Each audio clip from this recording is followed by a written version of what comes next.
Hello everyone, welcome to today's special vlog, and that is question and answers.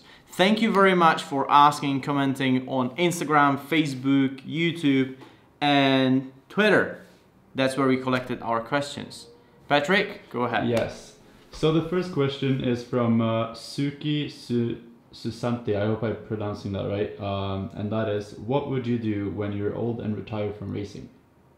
Oh yeah, that's a difficult one. I mean, I love racing and I really hope that I will be able to stay a couple more years around. So we'll see. After that, I don't know. I've always really wanted to work in an entertainment industry, let's say, so the movies or music. But where I'll be headed after my MotoGP career, I still don't really know. Okay. And then the next question is from Behind Number 6, and he is asking, what was the first bike that you bought with your own money, and what is the difference between a street bike and a MotoGP bike?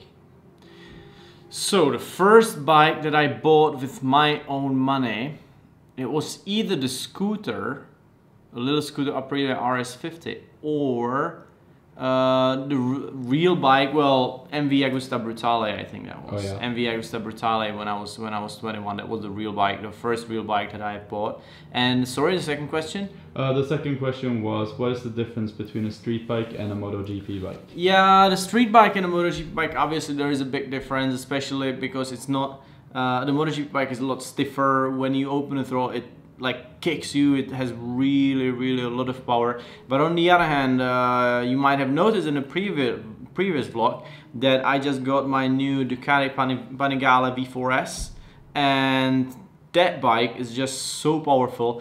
I just checked that I did 2 laps basically that I was trying to push a little bit with the standard tire. I didn't touch the bike at all, and at the end of the back straight, I had 290 kilometers per hour.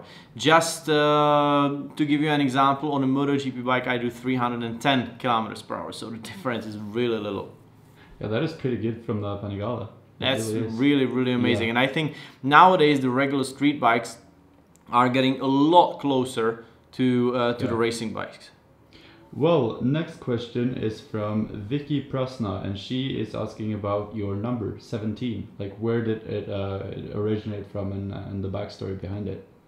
When I started racing, I had number 44, even in the World Championship. But then I came to 250, basically higher class, and there was a rider, Japanese rider Taro Sekiguchi, who was using number 44, and therefore I couldn't use it, so I had to pick another one.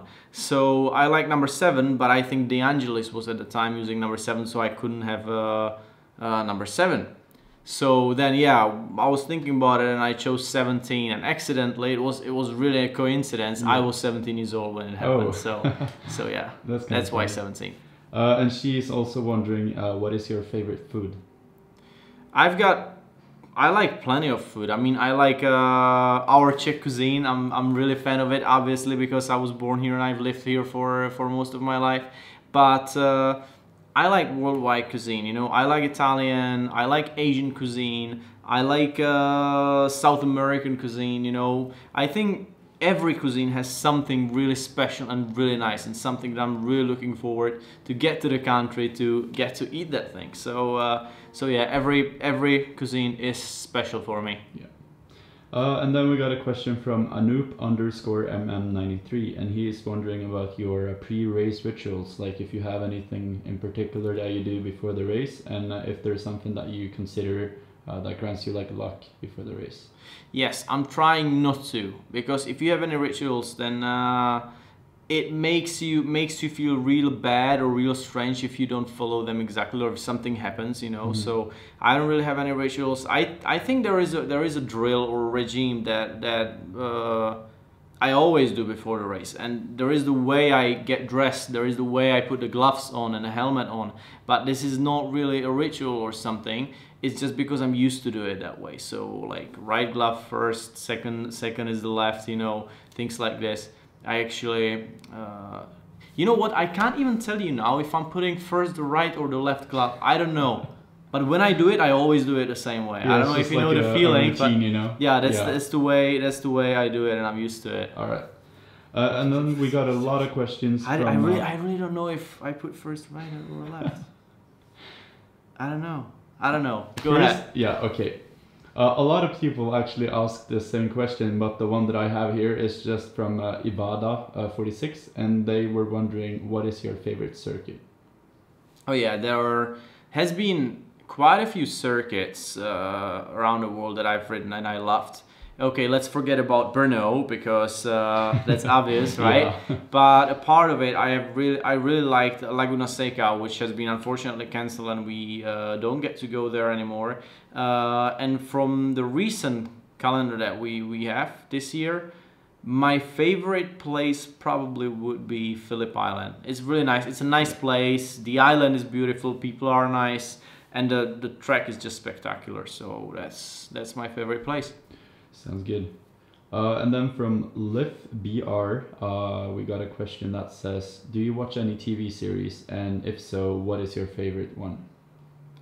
I do watch a lot of TV shows, and especially because I'm traveling so much, you know. And when you are spending so much time at the airports, in the planes, in the hotels, in the motorhome, you have plenty of time to either read. I do a lot of things for school, but as well I have a lot of time to watch either movies or TV shows. So I've seen so many different TV shows. It's really difficult for me to pick one that I really like, but I like comedies. So okay, I like The Simpsons. That's one of my favorites. But I like The Big Bang Theory.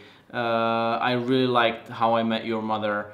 I don't know. I even like Bones, the TV show called Bones, or The Mentalist. Those were really good as well. And the next question is from Coney, and she is wondering what you miss the most from your childhood. Well, I guess she means what I missed because of racing, or No, she like means what I'm missing now. What things you're missing now that were in your childhood in a way, I think. Well, it's difficult to say. What should I consider as a childhood? Before I went to school, preschool years? That's a tough one. Well, on a preschool years, I guess it was really easy because you didn't have to care about anything. That is true. Everything was free. Everything was easy. You had all the time you wanted. It was just, you were just playing and having fun. Yeah, of course, when you grow up, and when even when you do racing and everything, you know, there's so much responsibility and stress that you wouldn't have as a kid. So that's probably one thing that was nice. But a part of it, you know what, I'm really enjoying every year of my life. I have been enjoying every year of my life so far, and every year, every day brings you something new, something different. Of course, there are some days that are not so nice, but most of them, you know, are just great, and there is so much experience that you get, or that I got through my 28 years of life. Yeah. And I have to tell you something.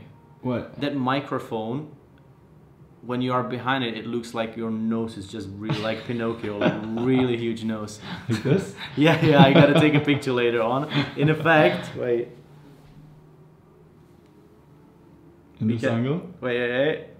I'll have to go. wait, don't move. It's really funny. Yeah, I'll show you later. Okay. Next question is from Rob Thornton, and he's wondering what your scariest moment in racing is.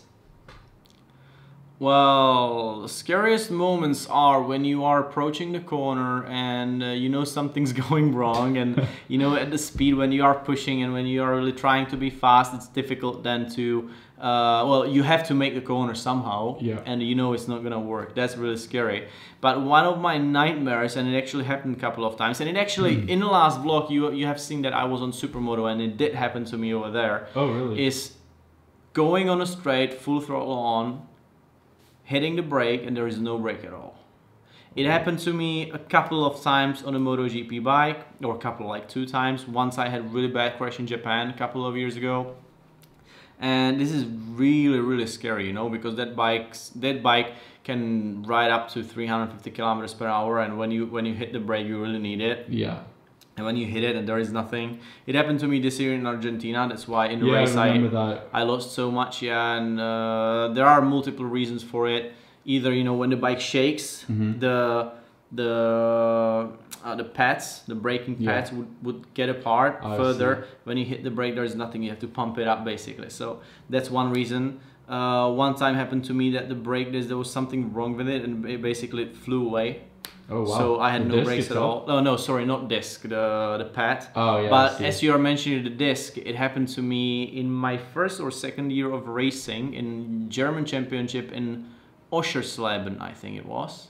Yeah, I was riding down the back straight. I hit the brake, and basically the whole disc broke and just flew around my head, and I had no brakes at all. So that was really super scary. So yeah, this is the scariest thing for me when I'm riding a bike. All right.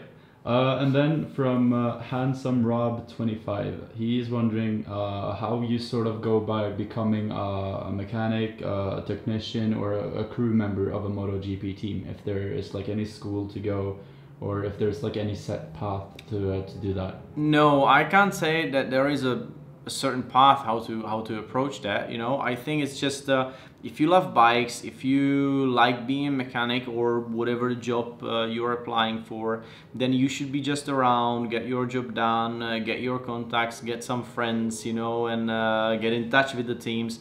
And you know, this is the way how you get slowly to MotoGP, either because you know people or you know people that know people. You know how it works. It's like everywhere. It's all about contacts, right? It is sometimes possible to apply for a job. I'm pretty sure about that. Yeah. But this is not the way that I'm familiar with. No, I see. I guess that's pretty much it from the questions. I think we have been going on for quite a while now. So great. That's what we got to squeeze in. So guys, thank you very much. Please check out the rest of my vlogs. Hopefully you will like it. Don't forget to like, subscribe, comment below the videos, and I'll be really happy if you also share either the link or the video or my Instagram post or whatever. Thank you very much again, and see you on the next one.